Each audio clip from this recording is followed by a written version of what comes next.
Sorano et des autres infrastructures des régions? Où est-ce que vous en êtes? Alors, merci. Vous avez dû suivre, il y a 2 semaines de cela, on a organisé une visite de chantier du musée de l'IFAN, qui va recevoir ce qu'on appelle les arts premiers. Nous avions prévu un budget global qui comprend et les infrastructures et le fonctionnement. Mais nous avons toujours eu pour ambition l'équipe du professeur, du docteur Moudou Soleil, ministre de la Culture, au professeur Ibader Thiam, que nous-mêmes, de tout faire pour que ça soit le moins cher possible pour l'État, donc pour les deniers publics. Donc cherchant à cela des partenariats. Et c'est dans ce cadre qu'on a fait faire une estimation du coût des travaux de réhabilitation de tous les sites que nous avons identifiés. Et le musée de l'IFAN, nous nous sommes adressés à un bailleur qui a une fondation, la fondation Vika, qui est propriétaire de la Socosim, et qui s'est dit, Banco, je vous accompagne pour environ 1 million d'euros. Donc ça fait un peu moins de 700 millions de francs CFA. Donc c'est 700 millions de francs CFA qui étaient déjà prévus dans le budget pour la réhabilitation du musée qu'on va économiser.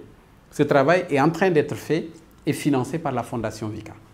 Dans le même temps, il nous fallait trouver une place pour exposer la peinture, la sculpture, un peu de l'artisanat d'art et une partie de la littérature. Nous avons fait le tour de la ville et les artistes qui nous ont accompagnés ont flashé, comme ils disent, sur l'ancienne biscuiterie de Médine, qui est une usine désaffectée.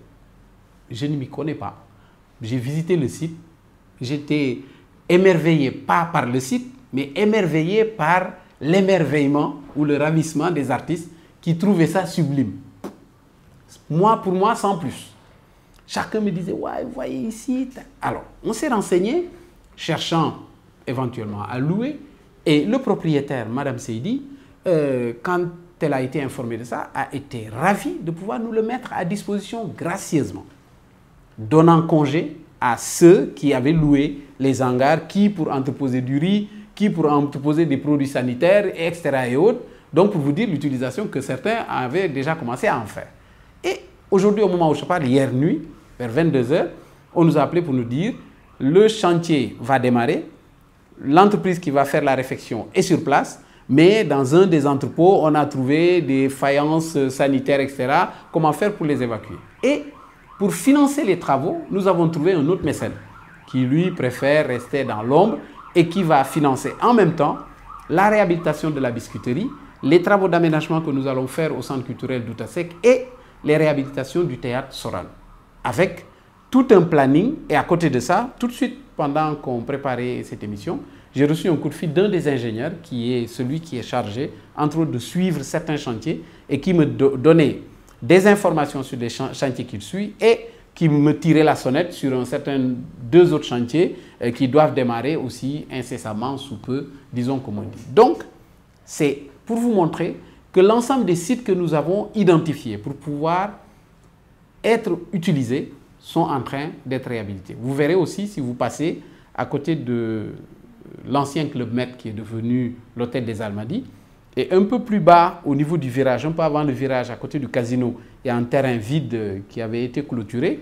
2 sites que le propriétaire de l'hôtel des Almadies a identifiés pour faire les terrassements qu'il faut et y mettre des préfabriqués pour loger les 3 millions et quelques, 3 000 plutôt et quelques artistes, disons, que nous attendons. Et si vous y passez, vous verrez que les travaux sont en train de commencer sous peu. D'ailleurs, on va faire des signalétiques là-bas pour dire ici se tiendra pendant le festival telle activité, ici, etc., ainsi de suite. Et vous verrez que les choses ont commencé. Et à combien s'évaluent les travaux de réhabilitation? Les travaux de réhabilitation en tant que tels, si on fait un calcul sans peut-être nous tromper, 1 million d'euros, 701 millions environ pour le musée, pour Sorano, d'Outasek, la biscuiterie, un peu moins de 1 milliard de francs CFA, pour le centre culturel Blaise Senghor et quel autre site encore? J'ai oublié, environ 300 et quelques millions, disons, on est aux alentours de 2 à 3 milliards de francs CFA pour la réhabilitation des travaux. Il restait la gare dans laquelle on avait prévu de mener les activités liées à la mode et au stylisme. Mais malheureusement, c'est un site monument classé qui nécessite beaucoup plus de précautions dans les travaux de réhabilitation et qui nécessite aussi beaucoup plus de temps pour pouvoir le faire. Et du coup, on s'est déporté sur un autre site, évitant d'engager des choses que l'on ne pourra pas terminer, mais qui, de toutes les façons, étaient prévues dans le budget du ministère de la Culture pour être non seulement réhabilité, mais avec des adjonctions, faire l'objet d'un musée. Et quelle sera la place des régions dans le festival? Belle question. D'abord, une ville d'une région, Saint-Louis, au même titre que Dakar d'une région, Gorée d'une région, seront parmi les sites officiels du festival. Mais en même temps, comme vous le savez, chaque année, il y a une soixantaine de festivals qui se tiennent dans les régions, un peu partout. Par exemple, le festival de danse qui se tient à Louga, le festival des dunes ou du sable ou je ne sais pas quoi qui se tient à Lompoul et d'autres. Nous avons recensé tous ces festivals qui, festival mondial ou pas, allaient se tenir. Et nous avons vu la cohérence et nous leur avons proposé un accompagnement. C'est-à-dire, si je prends le cas par exemple du festival de Lompoul, il prévoit de programmer des artistes que nous aussi avons décidé de programmer. Nous les aidons en payant nous un peu plus et en amoindrissant les frais pour eux de mettre gratuitement à leur disposition certains artistes que nous avons déjà identifiés. Et deuxièmement, nous faisons le marketing et la communication de leur festival au même titre que nous le faisons pour toutes les autres activités du festival. Et en plus, nous mettons aussi à leur disposition le public qui viendra pour le festival parce qu'on mettra en place un système de transport, de navettes, vers tous les sites dans les régions où il y a un festival labellisé et vers lesquels certains, venant à Dakar pour les besoins du festival ou allant en Saint-Louis pour les besoins du festival, auront envie de s'arrêter un moment. Et pour le budget total du festival? On avait estimé déjà avant un budget global qui allait au-delà des 50 milliards, avec une contrepartie, quote-part de l'État plutôt, sénégalais, pour environ 18 milliards CFA. Nous pensons pouvoir contenir tout dans ces 18 milliards, avec même un challenge pour nous, chercher à amoindrir les frais, ce qu'on est en train déjà de faire. Pour les réfections, réhabilitation des sites qui étaient prévus dans ce budget, pour l'essentiel, tout cela est déjà pris en charge par des mécènes. Pour les locations de sites, biscuiterie par exemple, pris en charge par un mécène. Vous avez entendu il y a 2 semaines, la République populaire de Chine met à notre disposition, nous offre 50 véhicules de luxe, berlines de luxe, pour le transport de nos invités. Autant en moins qu'il va falloir dépenser. J'ai reçu hier un mail d'une grosse marque de véhicules occidentale qui décide pendant la même période de mettre gratuitement à notre disposition, mais ça c'est pas un don, c'est un prêt, un certain nombre de voitures, des berlines de luxe, une cinquantaine, à charge aussi, si on le souhaite, de permettre à l'État de racheter à la fin, ou eux, ils le reprennent et ils le revendent. Donc, autant de charges de moins dans le budget de l'État. Donc, nous cherchons au maximum à faire en sorte que la charge financière soit la moindre. Mais même, à supposer que cette charge soit le niveau attendu. Où va cet argent? C'est en rémunération, c'est en salaire, c'est en honoraire ou en cachet des acteurs culturels. Donc, ça va vers l'industrie culturelle.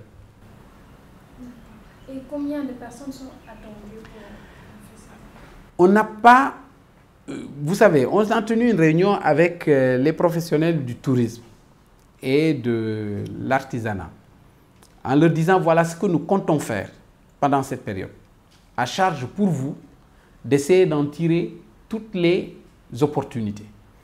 Nous sommes allés à New York pour les besoins d'un point de presse pour lancer le festival là-bas et j'ai rencontré un des opérateurs qui était avec nous ici au ministère des Affaires étrangères, qui intervient comme tour opérateur et qui m'a montré la plaquette qu'il avait postée sur Internet et qu'il mettait à la disposition de ses partenaires américains où il vendait la destination Sénégal pendant cette période. En leur disant, du 9 à telle période, séjour de 10 jours, du 9, excusez-moi, au 31, séjour de 21 jours, voilà tous les jours et il a listé toutes les activités qu'il peut leur offrir.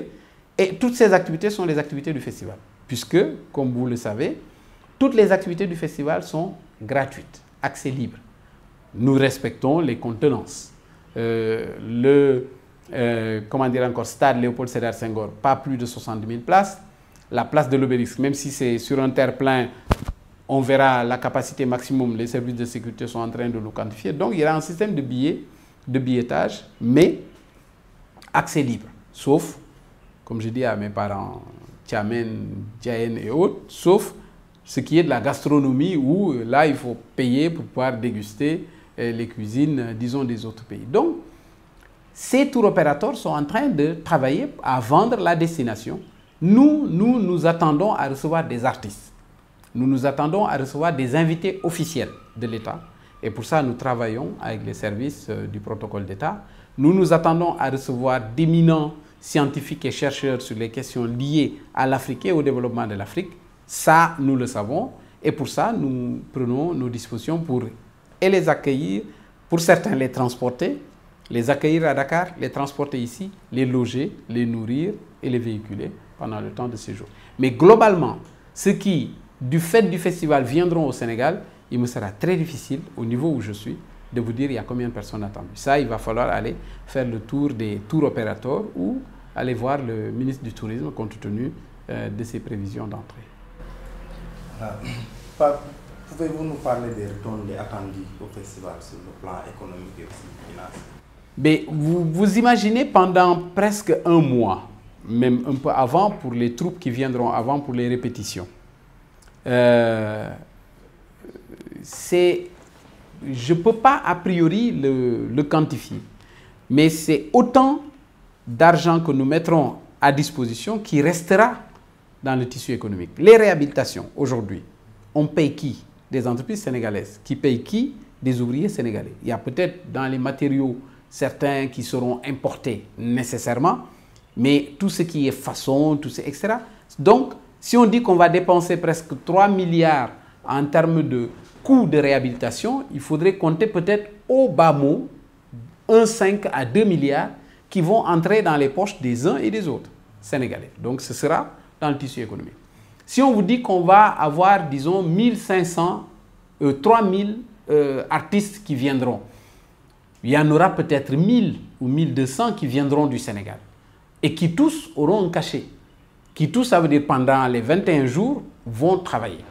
Tous ces gens qui viendront et qui aimeront visiter. Certains artistes nous disent, je veux aller visiter l'île de Gorée, je veux aller à l'île au Serpent, Saint-Louis, ah oui, je veux aller à Saint, ainsi de suite. Donc, autant pour les transporteurs, les loueurs de voitures, les hôtels, les restaurants, etc.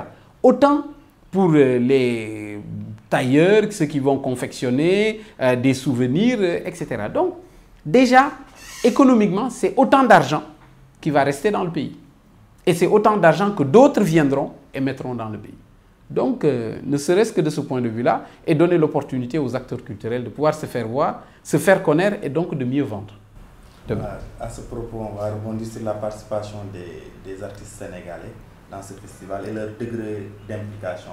Parce qu'avant, il était question de la composition d'une chanson pour le festival avec Youssou N'Dour et Mani Dibango. Où en êtes-vous avec ce projet? Nous ne voulons pas nous fâcher avec les uns et les autres. Youssou, incontestable. Quand on dit Sénégal, art, musique, le nom de Youssou, à défaut de venir au top, est dans le top. Donc, c'est utile. Mais nous ne voulons pas nous créer des problèmes inutilement. Nous avons dit quiconque a intellectuellement acquis le besoin de pouvoir faire un disque, une chanson, un tassou, qu'importe, au nom et pour le compte du festival, ils font comme Gilberto Gil. Gilberto Gil, en discutant avec le président autour de la question de la Renaissance africaine, en a conçu un morceau qu'il a conçu, qu'il nous a envoyé gratuitement et qu'il a posté gratuitement sur le site et nous a dit, vous l'utilisez comme bon vous semble. Donc, il n'y a pas dans notre démarche, d'autant plus que nous n'avions pas le temps de faire. On ne sait pas comment ça s'était fait avant, on ne cherche pas à y entrer, nous n'avons pas le temps de faire. Mais quiconque veut, il fait. On aidera peut-être à faire une sorte de compilation de tous les morceaux qui sortiront pour le festival, mais ce n'est pas notre vocation.